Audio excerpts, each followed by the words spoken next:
Hey it oğul it, çekil git arkamda havlama sen. Kendini insan sayma, insanlık yoksa sende zaten.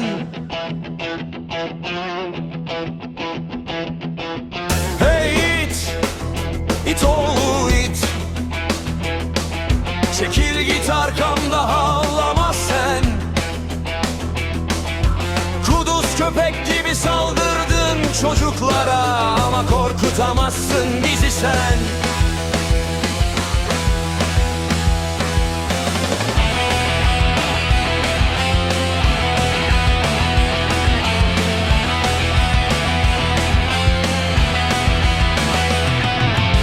Çocuğun üstüne yürüyen, gücünü kalabalıktan alan, cesaret sanma o öfkeyi, insanlıktan nasibini almamış olan.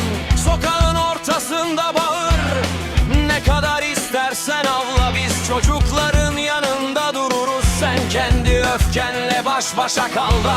Hey it oğlu it, çekil git arkamda havlama sen. Senin gibi köpekler bize korku salamazlar. Hey it oğlu it, havlamaktan başka ne yaptın sen? Çocuklara saldırmak marifet değil, insan ol da çık karşıma sen. Çocuklara dokunma, çocuklara dokunma. Korkmuyoruz, susmuyoruz, buradayız.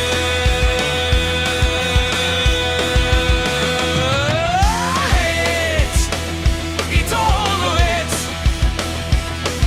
çekil git arkamda havlama sen.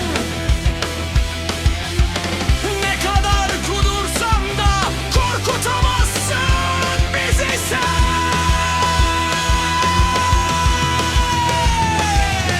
Hey it oğlu it, bu sokak senin değil.